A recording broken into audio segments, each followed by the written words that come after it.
କାରଣ ସିଏ ଭୋକ ଟିକେ ବି ସମ୍ଭାଳି ପାରନ୍ତିନି। ସାଙ୍ଗେ ସାଙ୍ଗେ ଗୁଲୁଗୁଲା ଖାଇଲେ ସେଠି ଜାଗା ବସିବାକୁ ଜାଗା ନାହିଁ, ଠିଆକୁ ନାହିଁ, ଗୋଟେ ପଟାଟେ ପଡ଼ିଛି ସେଇଠି ବସିଲେ ଯେଉଁ ଚା ଯେଉଁ ଗ୍ଲାସ୍ ଆଉ କୋଟିଂ ହେଇଯାଇଛି ନାଲିଆ କୋଟିଂ ଥେଲେଠି ତମେ ଏତେ ଦେଖିଥିବ ଯେଉଁ ଜାଗାରେ ଆମେ ଚା ପିଇଲେ କେଉଁ ଜାଗାରେ ଆମେ ଦେଖିଲ କେଉଁ ଭଳିଆ ଲୋକ କେଉଁଠି ଚା ଖାଉଛନ୍ତି। ସେଇଭଳିଆ ଲୋକର ଏତେ ଗର୍ବ ନାହିଁ।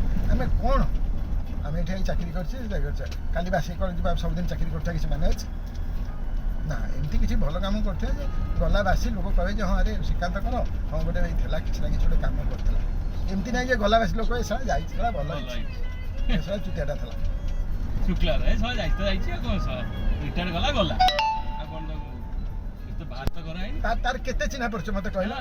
ଦୀର୍ଘ 15 ବର୍ଷ କାଳ ସେ କମ୍ପାନୀରେ ରହିଲାଣି। 15 ବର୍ଷ ସିଂ ସାହେବଙ୍କର ଯେତକ ପର୍ସନାଲ କାମ ସବୁ ସେଇ କରିଛି, ଯେତକ କୋଟି କୋଟି ଟଙ୍କା ସିଏ ବାଣ୍ଟିଛି ତାରି ଥ୍ରୁରେ ବଣ୍ଟା ହେଇଛି।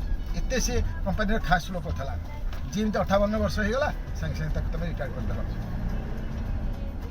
ତାକୁ ରଖିପାରିଲା କି? ଆଉ ସିଏ ୟାର ସକାଶେ ବଦନାମ ହେଇଗଲା କାହିଁକି ନା ଇଏ ତା ସାଙ୍ଗେ ମିଶିକିରି ଏମିତି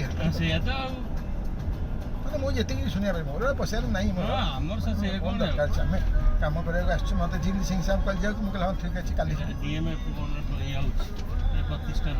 ଡିଏମ୍ ଫଣ୍ଡ ରହୁଥିବ ଆଉ ଡିଷ୍ଟ୍ରିକ୍ଟ ମିନେରାଲ ଫଣ୍ଡର ପଇସା ଆସିଲା ବହୁତ